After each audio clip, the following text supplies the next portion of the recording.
we have with us Lisa Kobek, who's Executive Vice President of Customer Count, and also we'll be talking with Sean Coogan from Welk Resort Group. And we're really blessed to have Lisa and Sean today talking about their experience. Frankly, they've been working together and have a pretty well-oiled machine. Lisa's going to speak first. Since 2014, she's been Executive Vice President of Client Services or Operations with CustomerCount. That's an online enterprise customer feedback solution that really is the gold standard in the industry. So look them up, CustomerCount.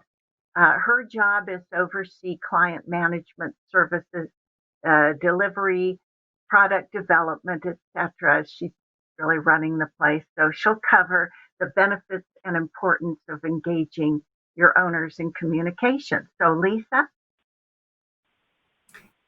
Thanks so much, Sharon. I sincerely appreciate the opportunity to team up with Resort Trades and Sean Coogan at the Welk Resort Group today during this webinar.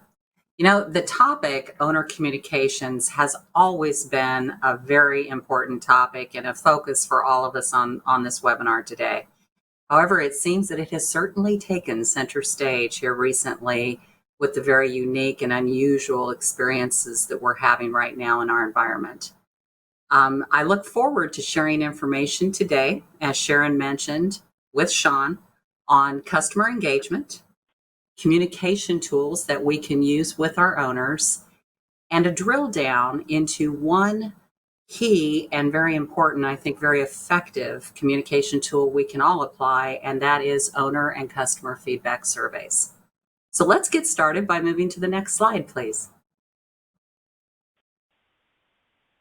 I want to first of all talk about customer engagement because it's basically at the core. It's why we do owner and customer communications. I like to think of customer engagement as a highway or a journey that we take that leads us to building owner and customer loyalty. And as we all know, when we build loyalty, we have a significant positive impact to our bottom line. Our owners pay their maintenance fees if we're in the timeshare resort world. Our renters return. And in general, our customers will talk with others very positively about us and help grow and build our business. Effective engagement happens when we, first of all, create real connections with our customers. We certainly don't want to be in position, and certainly today, to be a rather ambiguous or a faceless entity that our customers view as only reaching out to them when and if we need something or we're asking something of them. Rather, it's important for all of us to at all times engage positively and proactively with our owners and customers in valued and meaningful ways to them. Likewise, we need to make sure we're in a position to be able to respond effectively and efficiently when they have requests or questions of us. We want to do everything we can to build that emotional, meaningful connection, because when we do, we heighten the level of engagement that our customers and owners have with us, which, you're going to hear this repeatedly, builds loyalty. And loyalty, obviously, is the end game here. The second thing that we do, as we build that emotional connection and we increase the level of engagement that someone has with us, we transform them into what are true believers. They believe in what we do, they believe in how we do it, and they believe in who we are. So they get that much more engaged and are that much more loyal to our company, our product, and our service. As we seek to increase customer engagement, we want to take a look at all the possible touch points along that journey with the customer that we can reach out and communicate positively with them. We're going to talk more about these touch points later in the presentation, but did want to bring it up as really a key thing that we want to keep in mind as we try to build that customer and owner engagement. When our owners feel engaged because of our efforts to reach out and because we are so efficient and effective in responding to their needs and their requests, we're going to be able to enhance that overall customer experience, that overall journey that they take with us. And back again, to the key point of this, we build that loyalty. So let's take a look at the next slide. Customer engagement. Wanted to delve down just a little bit further on it so that we all kind of have the same baseline understanding of what it is, because again, that's what our communication tools are designed to do, is to build that engagement, which in turn builds loyalty. We hear a lot of customer blank terms, customer engagement, customer experience, customer service. There's a lot of customer terms running around the block. So let's take a look at customer engagement as a concept and as an entity versus, say, customer service or a customer experience transaction, so that we get a ground-based understanding of what the difference is between the two. Customer engagement is holistic. Customer service or customer experience transaction is really honed in on that one interaction, that one specific touch point that we're having with a customer or an owner in our case. With customer engagement, as we mentioned on the previous slide, we're seeking to enhance every stop along the journey. We're proactively communicating. We're proactively reaching out with valued and meaningful messaging and information for our owner and our customer.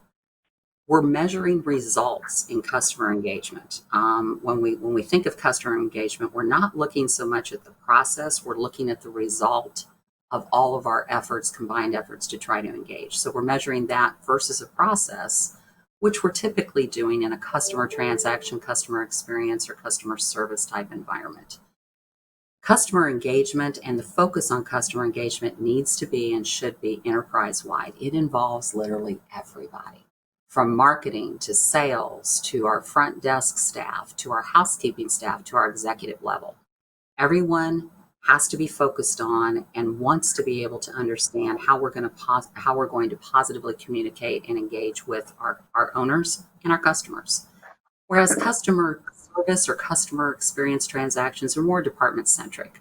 We're measuring, that process of how our owner services agent, as an example, interfaces or interacts and performs in a call with one of our owners. So now that we've got a baseline understanding and kind of a baseline place to start from on customer engagement, why it's so important, and how it varies from customer service or customer experience transactions, let's move to the next slide. On this particular slide, I think we all know inherently, it's just obvious, it's logical. If you engage your owners and your customers in really positive value ways, if you build that engagement level, it's going to pay off. Some of these statistics are ones that have been eye-opening for me and a good reminder of why we go through all the efforts we do. A, it's the right thing to do, but B, what are those end results that we get when we are effectively communicating and engaging with our owners and our customers. We talked about earlier the importance of proactive communication and proactive communication that's meaningful and valued for our owners and our customers. Well, this first bullet point certainly reinforces that. Over 90% of customers are looking for that. They're looking for us to engage proactively with them. Over 80% of companies that are focused on and make customer engagement a priority experience revenue growth. So it's a payoff. It is going to impact our bottom line. Problems are always going to exist. We do not live in a perfect world. We know they're going to come, and we just need to be prepared for them, and we need to ensure that our communications are going to meet the task of ensuring resolution. What we find is that 54% of customers who are satisfied with how we handle a problem or a concern are fully engaged. They're still happy. They like us. They have that emotional connection with us. They're going to be loyal. These last two bullet points on this slide were real eye-openers for me when I looked at them and found them in research. Before social networking, we all knew, and there were various studies, and according to Gallup and Forbes, it was typically between 7 and 15 people who have an unsatisfactory experience with us are going to tell, a customer who has an unsatisfactory experience with us is going to tell, on average, 7 to 15 people. With the advent of social networking, and if you look at the average social networking user, let's say Facebook and Twitter, they can reach 200 people with just one post about an unsatisfactory experience. So while social networking and all the technology that we have available to us today has so many positive benefits, we also have to be aware of the reach that it provides. So when we can engage and build that engagement level with our owners and our customers, we minimize the chances that somebody is going to do that reach and is going to end out blasting out to the free nation and just about that unsatisfactory experience. So things to keep in mind as to why it is important to engage and continue to communicate. So on the next slide, let's talk a little bit about the touch points that we referenced earlier on in the presentation. And this is where we're going to start to talk a little bit too about how we can deploy survey feedback tools as a good mechanism to communicate with our owners and customers and in turn increase that level of engagement. Here's a few of the what I would consider to be more key touch points that as resort operators, those of us in the audience that are resort operators, we may want to consider A, making sure that we're engaging and communicating, and B, maybe the application of some type of feedback mechanism. Obviously, when we come out of the gate, that purchase, when that prospect first comes to us and experiences us as an entity and hopefully becomes an owner, that's a great opportunity for us to showcase our commitment to valued communication and to showcase our commitment to someone that their opinion and their feedback is important. So positively and proactively communicate. And think about using some type of a feedback or a survey tool to measure your performance and the results of that experience during the sales process. As we go on up these staircases a little bit, I want to stop for a minute at the pre-arrival step, if you will. Right now, given these unprecedented times that we find ourselves in, this is an opportunity along the customer's journey with us that we have to communicate in a meaningful way and heighten the engagement level that we have.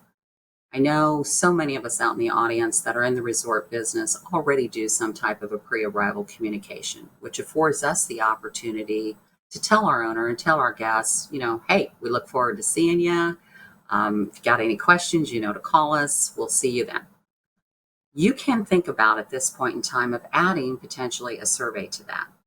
A survey that could ask some questions about what they might need upon their arrival. Are there special considerations, special requests they have? It can be anything from housekeeping services to a concierge assistance with some type of an activity or a reservation.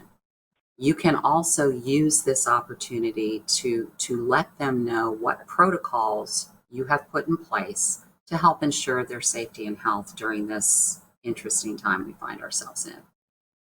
When you look at the next step, the resort stay, this is kind of the whole enchilada. It's the reason our owners have purchased. They are here with us to enjoy the stay at our properties. So that is definitely a touch point that we want to make sure we're communicating with throughout and engaging. But also we can deploy a survey feedback solution to make sure that we're measuring and asking for feedback. We're engaging proactively with communication. We want to know how we did so we can build upon what we did well. And we want to know how we did as well on the constructive side. So opportunities for us to be better at what we already do. And then you've got your checkout and your owner services, all of which, again, want this slide to get you to thinking about where are those key touch points on your particular customer's journey with you that you can stop and say, hey, I've got some communication opportunities here where I can proactively communicate and engage, and or I have an opportunity here to showcase my commitment to understanding what they want and need and their opinions, and I can deploy a survey. So next slide, please.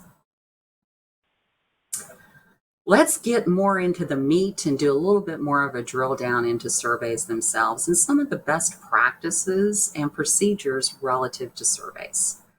First of all, let's talk about the how, if you will, the type of platform or the type of survey that the mechanism we can use to deploy a survey or or a feedback system. There are two basic ones. You can do it online, automated, or you have a written opportunity. I want to talk about the differences between those two. Maximum flexibility or flexibility in general. When I talk of flexibility, talking specifically about things like your ability to display questions in a certain way to specific types of customers or owners or guests. So for example, if you want to be able to only ask a specific question of a particular type of owner or customer, an online automated platform lends itself very effectively to that, so that you're not displaying a question to folks to whom it may not be applicable. So you don't have that extent of flexibility with a written, because once it's written, it's done. You really can't move it around. With an online system, you also, in terms of flexibility, have the ability to, let's say you've got a scale question where you're asking their satisfaction level on housekeeping inside a unit. And you want to know, you're on a scale of 1 to 5, and you want to know if someone scores you a 2, you want to know more information about why they gave you that 2. With an online system, it can automatically display yet another question asking them for additional feedback and details on that rating. Whereas with a written survey, we're kind of stuck. A written survey obviously doesn't have that same flexibility or functionality to be able to support something like that. When we look at deployment, or how we actually get that survey into our customers or our owners' hands, with an online solution, it's by default just more efficient and more effective. Now, you can still deploy with written. That's not to say it can't be done, but it's just more efficient and more effective with an online version. You can send it out email. You can send it out SMS text. You can set up a specific URL that you can drive people to where they can click and take a survey. With written, we're handing it out or we're mailing it out. It's a much more manual process. And we're hoping that when we hand it out, we've got it to the right person. They're going to do the right thing with it. And then they have to get it back to us as well. They have to somehow get that back to us, hand it back to us, or mail it back to us. Whereas with an online platform, once they finish that survey and they click a button to submit, they're done and it's back to us in real time. When we look at how all this data comes back in, so we get all these responses and now they're back to us. Now we need to do something with it. We need to compile it. We need to analyze it. We need to make sense of it. With an online automated platform, that's all done for us. It will take all of that information and it will make sense of it for us. It will create reporting for us automatically. It will do it in real time. We don't have to sit there and with, I don't know, anywhere from 5 to 50 individual survey forms and try to capture them all, load them into an Excel spreadsheet, and try to do the sorting ourselves. So the manual aspect of a written survey is pretty significant. Real-time availability of response data with an online platform. Your customer, your owner clicks submit on that survey button, and boom, it's inside the system, it's compiled, it's analyzed, it's ready for you to look at. With a written survey, again, you've got to kind of wait until it gets mailed back to you, handed back to you, and someone internally has an opportunity to look at it and talk with you about what those results are. So that obviously then enables you to be, when you're online, much more timely in your response to feedback. And we've talked about, again, our opportunities along the customer's journey with us to be able to proactively communicate, ask for feedback, build that engagement opportunity.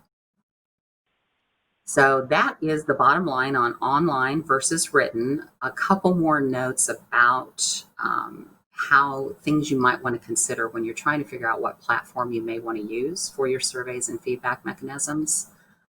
I think automatically some people will have an assumption that an online version or an online solution is just more expensive. It's going to be. I would encourage you to consider all aspects of a survey feedback program before you make a decision on which one might be better for you. With a written, obviously there's some manual manipulation and manual involvement that are costs. They may be softer costs, but they're there nonetheless. Also, with your online solutions, you have choices. You have a myriad of different choices. Keep in mind that typically online solutions fall into one of two higher level buckets, a DIY or a do-it-yourself.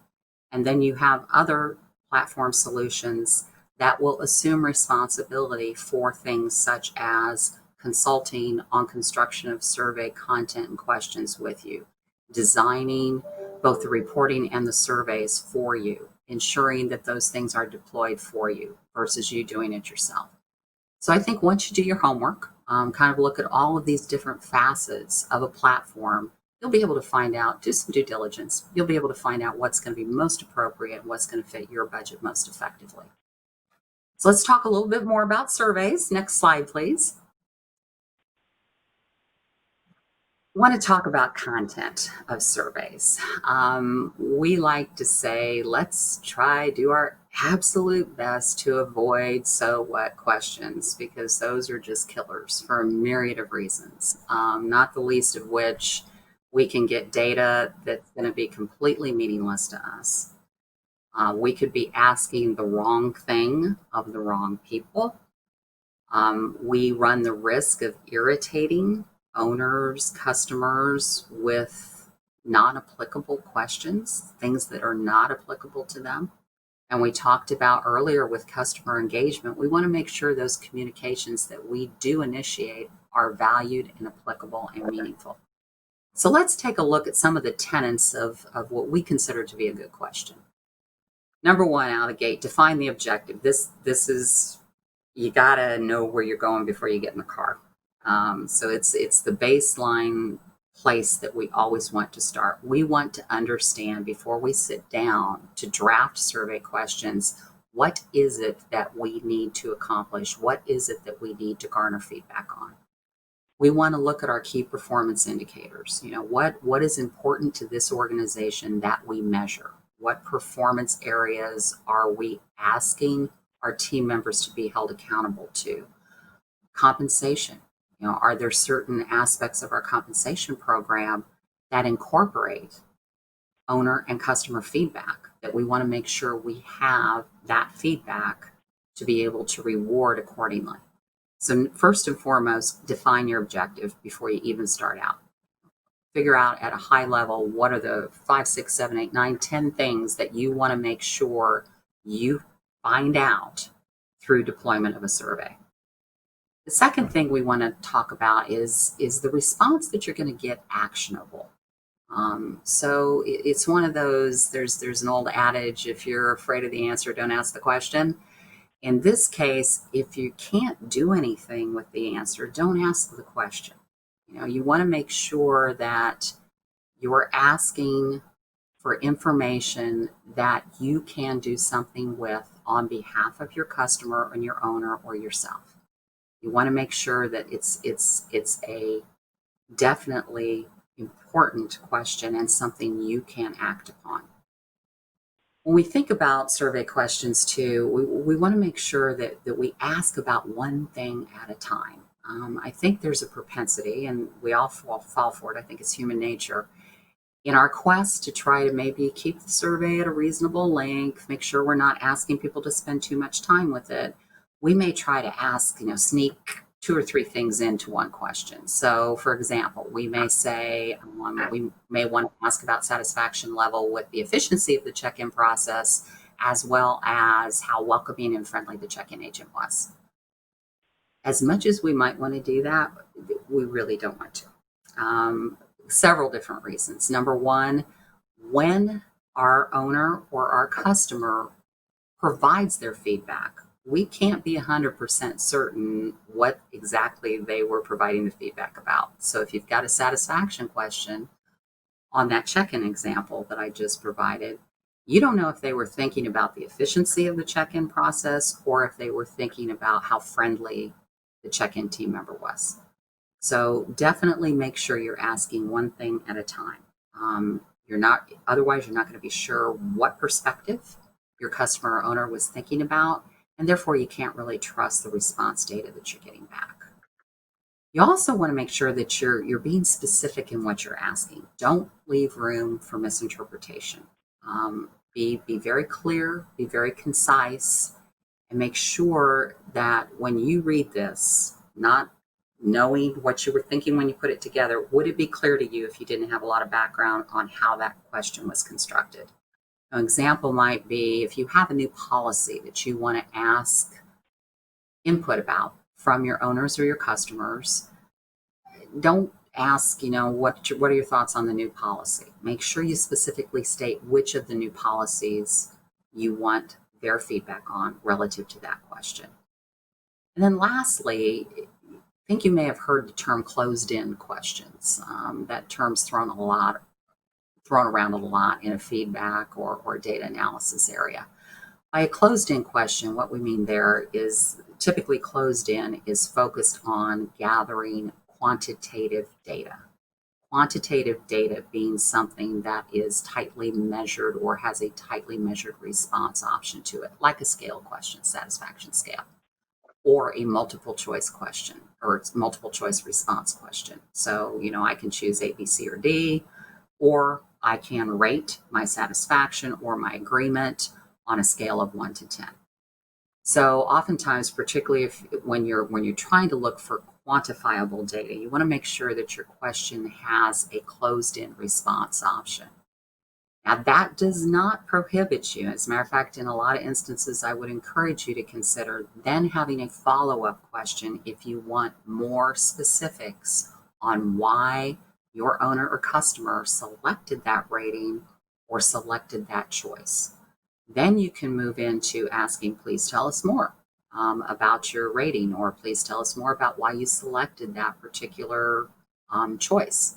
So that then you've got, as you all know, is termed a qualified data or quantified data, where it's more unstructured in nature, qualified data, more unstructured in nature, but it gives you more information and more feedback that makes that rating or that choice that much more meaningful for you. A couple other things before we move to the next slide about survey questions in general. We always get the question when we have the opportunity and privilege of working with a new client, how long should my survey be? That is part art and part science. You want to ensure that your survey is inclusive of everything you need to know about, that you are going to get value from that survey. You want to ensure that your owner and customer are going to feel like, hey, this is really valuable stuff. They've asked me important things. I get it. I understand why they asked the questions. And you also want to make sure that you don't lose them halfway through the survey, because if you get 0, you're going to have 0. One of the things that I can tell you and share with you is that the extent to which people will stay with you on the length of a survey does have a direct correlation to the extent to which they feel a connection with you and their level of engagement with you. So we're back to that whole engagement equation. In the resort timeshare industry, I congratulate those of us who are resort operators and work in and around that industry, because it typically enjoys a very high response rate from your owners, from your customers. We see 25 to 30 to 35% response rates on a post-stay survey, as an example. And Sean, I think, is going to talk more about that relative to Welk when we get to his portion. Likewise, if you have a limited exposure or limited relationship with your target respondent, and I'm thinking specifically about things like marketing surveys to a group of people for whom you're almost an unknown to, you can expect to see a lower response rate, a much lower response rate typically. So the point to this is, to the extent that you have a relationship, a connection, a tie, the respondent is engaged with you and they feel that connection with you, you can get away with a little bit of a longer survey because they're vested. They want to tell you how they're feeling. They want to provide their feedback. You need to consider if this is a new handshake with someone, and you probably want to get in and get out as quickly as you can. But again, make sure you're getting in and getting out with the information that is most important to you. So keep that balance in mind. Got a little bit more runway if you've got the engagement level, a little less runway if you don't. Next slide, please. Before we wrap this part of our conversation up, we've talked about, we need to communicate, where we can communicate, why we communicate with engagement, some of the basic tenets of surveys, platforms, questions, things we need to consider to ensure a high response rate, things of that nature. We cannot have this conversation without talking about regulatory and compliance considerations. And these really hold true not only with surveys, but they hold true in general with our owner communications. None of these items on here, I'm sure, are a surprise to any of you. This is not the first time you've heard about any of these. I think it merits, if you will, a few moments to just review these real quickly. Before we jump into them, want to share with you what the suggestion that we always share with our clients, and that is, while we have can generally guide on this, you always want to double check with your legal counsel and make sure that you're in compliance and have the proper awareness of where you are relative to each of these things. So let's first of all talk about some regulations that are out there that have to do with promotions or offers that we're doing. And want to stress what's there in parentheses, no exemptions. The TCPA, or Telephone Consumer Protection Act, which came about to be in 1991, I think most of us automatically know and reference with that the do not call federal legislation. But also, the FCC declaratory ruling language is also part of the TCPA, and that's where we need to make sure that we get express written permission from our owners or our customers or our prospects when we want to do a promotion or a special offer with them. Now, we can get that express written permission either on paper or we can get it electronically, but we need to make sure we get it. And basically what we're telling them with that express permission is that you can contact me via phone or SMS you can contact me via phone or SMS for anything, for promotions or offers. The Canada Anti-Spam legislation, or CASL, also is the same type of thing, and it applies to digital communication. So you want to make sure that you're in compliance with it. Privacy gets to individuals' data, what you can do with their data, how you maintain their data, and security around that. There are privacy regulations both in Europe and with California. Other states are following. And then last but not least, the ADA, Americans with Disabilities Act. We want to make sure that we are in compliance with the digital representation of the content of our messaging. So put image tags on there, things of that nature that essentially enable the visually impaired to be able to effectively read and translate, or to effectively understand our communication through text to visual translation software. So Sharon, I'm going to turn it back to you. Thank you, Lisa. I was really amazed that 200 people can hear a negative comment these days through social media. So keeping engaged with them is a big deal. And next, I want to introduce Sean Coogan of Welk Resort. Not a sales pitch for CustomerCount, but Sean's company, Resorts, does use CustomerCount for its surveys. But I'm sure anyone who is not particularly using that system will still get a lot out of his experience that he has had. He's vice president of resort operations at Welk Resort, and it's one of the most respected brands in the industry, as you all probably know. And Sean joined the Welk organization in 1988, worked his way up thanks till now he's oversees resorts located in California, Colorado, Missouri, New Mexico, Baja California. I will jump right in, and thank you for having me. And how great is Lisa? You can tell that she's does that for a living, that whole presentation. She's very structured, and we've had surveys, systems in place for feedback with Welk for at least 15 years. And CustomerCount, we joined, I want to say about 3 years ago, and Lisa was there from the get-go. And just the way she's presented is how she treats you as a customer. I'm just giving her a quick shout out. I know I'm not supposed to, but very detailed and wants the best outcomes for you. So she will take the time and structure those questions to your liking. So my goal today is to kind of say, okay, as a user, how does Welk currently use the product to get some of that feedback that Lisa was talking about? So why don't we go to the first slide? And I thought I'd start with just describing a little bit about the Welk organization. Hopefully all of you out there know Lawrence Welk, a one and a two Wenda. If you don't, back in the 50s, he was quite the celebrity. He was on TV as a band leader. He was as much as a celebrity as Justin Bieber was at his time in our current stage. And back then, he was looking for opportunities, a smart businessman. And one of the things he looked at was finding development around California.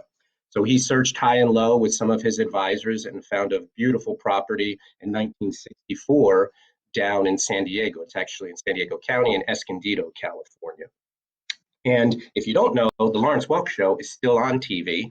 It's one of the highest rated shows in PBS. I think it's 3, believe it or not. So every Saturday night, it's still showing. So if you don't know Lawrence, please take time and look him up, because a lot of people are surprised that he even is engaged in the whole timeshare or hospitality industry. So we are headquartered in San Marcos, California.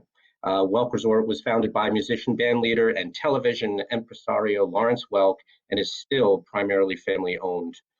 John Fredericks is Lawrence Welk's grandson. He's our current president and CEO, and a great human being, a lot like Lawrence. A lot of those values that we pride ourselves on at Welk, John shows. So the integrity and the honesty and the heart, great people to work for. And the Welk Resort has been a developer, seller, and manager of timeshare properties since 1985. So we brought the property back in 1964, but we got into timeshare in 1985 and have been ever since. Currently, Welk Resorts manages 12 vacation ownership associations consisting of more than 51,000 owners and 1,294 units. We have 8 resorts, like Sharon was mentioning. In California, we have the San Diego Resort, Tahoe. We have 2 up in Tahoe, Palm Springs, and we have Branson, Missouri, Cabo San Lucas, New Mexico, and then we recently opened a beautiful new property in the ski area of Breckenridge, Colorado, that opened in January of 2020. So that's who we are as kind of a brand, and we're very proud of it. We like to feel, which I'm sure most resorts feel, they're better than others on the customer service, and making sure we're providing those exceptional experiences and memories to cherish for a lifetime. So that's our goal at the end of the day. But as Lisa pointed out, to get those outcomes, data is king. Data is king everywhere, whether it's financial or, in our case, guest survey information. So we want to capture all that information that we're wanting these guests to provide for us to make it better for them the next time, and never stop, continuing to improve and use these online systems to get us some of the data we need. So let's look at the next slide, which talks about some of the way Welk is using some of the surveys to improve our process. And we're doing it our way. I'm sure it may be, and Lisa spoke on this, your structure may be a little different than ours. So I'm going to talk about the Welk current way, and understand we continue to tweak the way the system I used 15 years ago. One of the things I liked about CustomerCount was the flexibility. Not only Lisa in the way she handles it, but the way I can say, okay, can we move this question over? Can we take these off? The flexibility provided us much more better results at the end of the day. So capture emails I put as the number 1 bullet, because at the end of the day, if we don't capture those emails, you're not going to have any people to survey, right? So a lot of times, whether it's in the check-in products or the third-party sites that sometimes don't allow us to have their emails, we got to make sure we're capturing those emails to create the data that we need. We at Welk receive about 11,000 surveys annually. So we're sending out over 40,000. Currently, we rely on the exchange companies. We're affiliated with RCI currently, so we receive scores from them as well. So our surveys are based upon owners, renters, marketing, and then we have some platinum owners that I'll speak more about. But that's our survey we currently look at. We do receive a 25% response rate. Lisa mentioned that in her presentation. We were up in that 30 percentile, so we're trying to look to some of the reasons why we may be seeing a lower tick, because we want to get as many surveys as possible from each one of those segments, so that again, we're getting the information to allow us to perform better. Standard questions is the next bullet on here. Lisa talked about, the importance of crafting a sentence or a question that gets you the data. Don't merge two together. Make sure you're specific, but don't go too long. And I think over the years, that's one thing that we have been too long, I felt. So we have reduced it. I want to say we're in that 15 to 20 question area right now. And we continue to look at opportunities to streamline that a little bit more. What we do have with our surveys are drop downs. So as an example, we have the standard questions that everybody's dealing with. How was your reservation? What was the check-in like? Checkout, those type things, housekeeping, those type of things that are universal. But then at some of our resorts, we have additional amenities. So we have the food and beverage, we have an activities department. Well, I want information on each one of those areas. So we have drop downs so that 15 to 20 minute or 20 question air may into another 5 to 10 based upon your experience during your stay. But it's great information as a general manager, because then you could see how each one of those outlets are performing and use it as a tool to train. Customer dashboards, custom dashboards. So what's great again is with our current user, you can ask Lisa and the team to create the dashboards that you want to just do a quick pulse check each morning and look how your NPS, or if there's one question, maybe you're tracking the cleanliness in the units, that could just be on your dashboard. Your check-ins, because you may not be happy with the check-in progress, that could just be one question on there. So if you want to custom a dashboard that works for you or your general manager, you have that flexibility. Again, one of the benefits that CustomerCount provides. With us, it is a post-survey, as Lisa mentioned, is an option. We use it 24 hours. If you check out, by the next day, you'll receive a survey from us. And what we do is we do an auto reminder. So 2 weeks after, if for some reason we haven't heard from you, we'll ping you again just to say, hey, don't forget, if you have an opportunity to please fill out our survey and the importance of this survey. We have played around with different times to take the survey. We even done it during the stay with the assumption that if we can fix any challenges that you have during your stay, it will result in a better survey result. We didn't see as great a response when we did that during guest stays, and we didn't necessarily see the lift. So we are now back to looking at just the 24-hour period seems to give us the best result. We do thank everybody. When everything is automated, it does allow you the ability to just thank those folks immediately. Some systems like CustomerCount do have affiliations with the TripAdvisors of the world. So if you feel you want to tap into those simultaneously, that's available. We established the portfolio and resort goals. So why am I using this? Obviously to provide a great tool to allow me to know customer service wise how I'm performing, but I also want to set those metrics, those KPIs for my team, so that we're striving to exceed them on an annual basis, or be able to speak to them if I have to present to the ownership and such. We do use it as a great tool. two areas that we focus on. One is the NPS. It's the Net Promoter Score. I'm sure most of you are familiar with that. And that's the one question that's a 0 to 10. How likely are you to recommend? In our case, how likely are you to recommend Welk?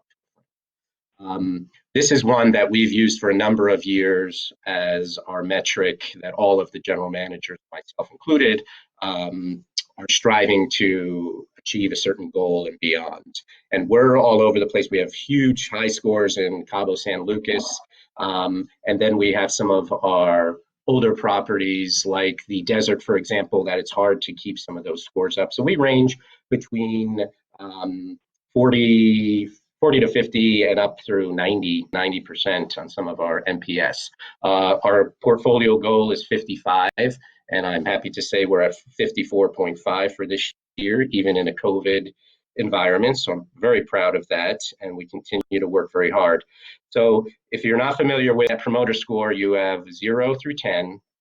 0 through 6 is your demoters, and then 9 and 10 are your promoters, and then you have the passives, which are your 7 and 8s that don't count. You basically take the percentage of the 0 through 6 against your promoter, your 9s and 10s, to get your net promoter score. So some people may say, well, 50, that's not good, but in net promoter world, it is a very strong score. So you want to have it above a 50% and higher. The other thing that makes us stand out, everybody has their own unique slogans or brandings. With Welk, we have welcome home. So we have collateral that says welcome home before you arrive. We should be saying welcome home each time you enter any one of the properties that Welk oversees. So those are things, again, in the survey that are specific questions that I, as the Vice President of Resort Operations, want to know and ensure that our teams are doing. So what we've done more recently, and again, I love the flexibility of the system, we've moved those because we actually asked all the standard questions, and then at the bottom, we had our Net Promoter Score and our welcome home questions on the survey. And we started thinking, hey, wouldn't it be best to get them up at the top when people are ready to take the survey, and hopefully we're getting a much stronger result score-wise. And we are seeing that. We're still analyzing the data. This is something we started just a few months ago, but we moved those questions. So basically, when you take a Welk survey right now, the thing you're going to be asked is how likely are you to recommend the NPS and your welcome home during your stay. So it's a great tool. That's how we structure the survey, the Welk organization. I did want to tap on to something. The follow-up, Lisa was talking about some of the social impact in the world, and obviously we have a whole arm of creative and digital folks that handle the Welk social world. And the key there, like anything else, is quick response rate. So whether it's through a survey or the social, if you can turn that around, I mean, I'm sure we all have stories about that guest who was very upset for whatever reason. We got hold of them during their stay, and we're able to turn it around and make it right. That's the goal at the end of the day. And when that happens, you really get strong loyalty and dedication to the product and brand. So if we can go on to the next slide, I'll speak a little bit about the segmentation and trends. So the segmentation is important for us. I mentioned this earlier of who we're surveying. We don't do a blanket survey to just anybody. We wanted to specify what's going into this pipeline, the survey pipeline. Prior to CustomerCount, we didn't have this breakdown, the segmentation, and it's truly a valuable tool. If I can make sure you're able to segment, because in our case, a platinum owner, that's their top tiered owner, and spent a lot of money to become a Welk owner, that we want to make sure we're rolling out the red carpet and doing everything we can. Well, I want to know when they're giving us a survey, they're going to have a separate metric that we're going to shoot for that's going to be higher than some of these other segments. We do have our other owners. They're all important, let me say that, but platinum owners, we definitely want to take good care of. So then we have our other owners that are in the platinum program. And then we have marketing. Obviously, we're live sales, ongoing sales. So we want to make sure that the folks coming in to stay, whether it's a one night, a mini vac, a drive-in for the weekend, we want to make sure that marketing guest is segment it as well and see how that's trending. And then rental. We continue to grow. I'm sure, like many of you in the rental business, there's a lot of demand. We're running 95% occupancy right now, believe it or not, at all of our locations except Cabo, because of travel restrictions. But the rental market for us continues to grow, which is a great thing because it becomes a market also for our timeshare machine to potentially sell to. So we want that data. We want to know what they're seeing because a renter's eyes are much different than an owner's eye, we find some of our surveys. So segmentation, recommend. The other thing is obviously using it for trends. The system gives you a number of ways to pull data and reporting. The verbal comments portion is something that I use with all the general managers and their staff as a tool to, again, get better, whether it's good news or bad news. So you may see things from a trend perspective. I have 4 examples here: IT, FF&E, amenities, and operational. Well, the IT, you may find that your phones aren't working. If you start getting a bunch of comments within a short period of time about, hey, I called and I couldn't get through, or I couldn't get a dial tone, or I didn't have a phone possibly, those are things that can help you. Wi-Fi is another one that we all face. Can never have enough bandwidth. So if we find a section of our resorts, because some of them are campus style, we can work with our partners, our IT partners, to find out where those best towers are or equipment to improve that Wi-Fi experience. The FF&E in the units, even though we're doing 6 to 8 years remodel refreshes, we want to make sure that that furniture is always looking fresh and clean. So if you see they're looking tired or dinged up or things broken, you'll be able to respond and take action just from the feedback that you're receiving through these surveys. Same thing with the amenities. So whether it's a refrigerator or dishwasher, maybe even some of the blenders, you might change a new coffee machine out into your, and you want to find that they're not performing well and you want to get a different brand. So that could also be out there for you to consider. And then operational would just be you as a general manager, or in my case, a VP, watching how the people are responding. Was the service with a smile? Did the team use the guest name? Were they rude, for example? Any of the bad stuff you want to get in there, as well as the good stuff. And then, Lisa talked about the big level engagement and then the experience stuff that are more department. You want to get those department questions in there. So the room functionality, cleanliness, and working order, those are 3 big questions that are important to me. The cleanliness obviously is key, especially right now with COVID. We want to make sure the cleanliness is superior, especially with all the promotion and marketing we're doing to let you know that we're doing extra steps. And then the working order. So the remotes, the fans, the faucets, some of those amenities, those are specific questions that we have metric scores, goals to meet, make sure we're taking action on if need be, if the score isn't showing positive results, or again, we're getting some of those comments. So the next slide I touched on. So you're collecting all this information. Now, how are you using that? One of the tools you can use it for is recognition and counseling. So obviously, we can't recognize folks enough, and we have an internal system called Spotlight. It's actually through Bonusly that allows you to give points and merits to some of your fellow staff members. So we use the survey. If Sean gets a shout out from somebody in a survey, somebody may take that information and say, hey, Sean, great job, and give me some of these sparks, called spark points. So it's a great way to recognize people. Obviously, from a counseling, it's also a tool that you can use. If you see consistently that Johnny's rude to a guest and his check-ins take forever and he doesn't have the eye contact, then we need to make sure that Johnny knows about it, and Johnny might not be the best person on our team. So we want to use that as a tool to counsel the folks. So that's how we use it. Hopefully we're using it more for recognition. I feel like we do. I know we do. but it is a tool for both sides of the coin. And those are some of the shots of our team in the COVID world around the Welk world. So I thought I'd share that. The next slide talks about the company awareness and alignment. So as I mentioned, we're live sales. So we have sales and marketing that also are part of our property at each one of our properties, but San Diego property is the mothership. It's 714 keys, it's 450 acres. We have our large sales operation there. So those folks are taking their own surveys. So at the end of the day, I want to make sure that we're merging the two together.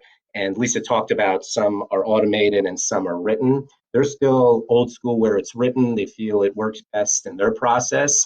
So when I talk about on the bottom of this slide, the future survey integration opportunities, that's where I want to take some of these surveys that provide the results for those sales and marketing teams and find a way to interject those or to cross-reference those with some of our surveys. We're not pinging or touching that guest too many times. I think for all of us, it's important to know how many times that person is being touched along their journey, and you want to limit those. You want to make it a great experience because I want them to be owners forever and ever. So we feel this is an opportunity for us to find out what the guest is saying through that sales and marketing experience, through our current surveys. We haven't figured that out yet, but we're expanding it. On the top of this slide, it talks about expand distribution. So these surveys are coming in. One of the benefits is I can send it out. It comes automatically, and I can send it out not only to our general managers and their managers, but if it's a sales and marketing leadership or some of their admins that need this documentation and information, we'll send those surveys out to those individuals as well. And then tracking, again, going back to some of the comments and what we're seeing from a sales, marketing, rentals. So we're taking those segments, but from a comment perspective, if somebody had a bad sales experience or were, told it was going to be such and such time and it took a lot longer, or they promised me that such and such and we didn't provide that. Well, we want to make sure we're responding quickly and getting those results and taking care of those guests. So again, we use this survey tool to not only make us stronger in operations, but across the portfolio, the business portfolio. So that's the company awareness and alignment that we still have some of those opportunities. The next slide, if we can jump over to that, getting close to the end, so hang in there. This was an internal audit. So we have the external surveys that we use where the post-stay, you tell us how your stay was, talk about some of the staff. As I mentioned, it's inspired our activities program, our food and beverage world. But then I want those results, right? So one way that I want those results is to make sure that our staff are providing those standards. And the beauty of a system like CustomerCount, and I'm giving quite a few plugs, that wasn't intentional, but the beauty with CustomerCount allows you this internal audit. So I have a system in place at all of our Welk properties that we call the core service standards. And we've identified 8 standards that are listed on the bottom of this slide. So it's greeting the guest within 30, so welcome home, acknowledge the guest in line if applicable, ensure your interaction is welcome, punctuated with smiling and eye contact, guest name, upsell if applicable, and then thank the guest and establish yourself as a future ally.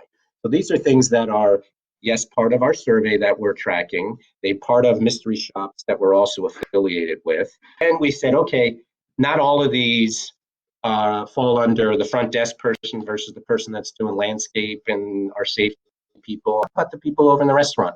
We wanted everybody to play in this game. So that's where we created these 5 categories, which are on the top of this slide. So we said the face-to-face non-revenue, so that would be your front desk.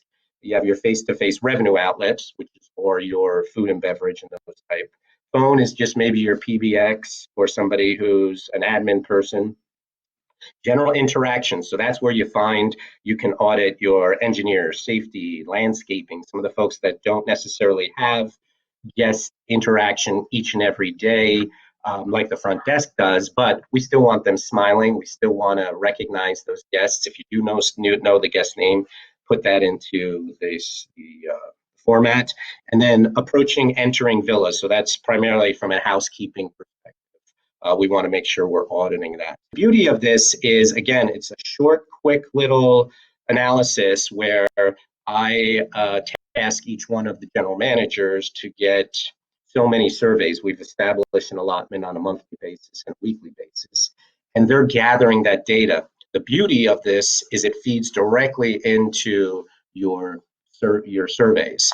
So the thinking is, if I'm performing well with my internal audits, my core service standards, and the team are showing that they're using the guest names and welcome home from these audits, from outside people, outside of that department can do it. It's all Welk people that are doing the audits, but we're auditing the folks. And if they're scoring well, the thinking is that your surveys, your post-guest surveys will also increase in their results.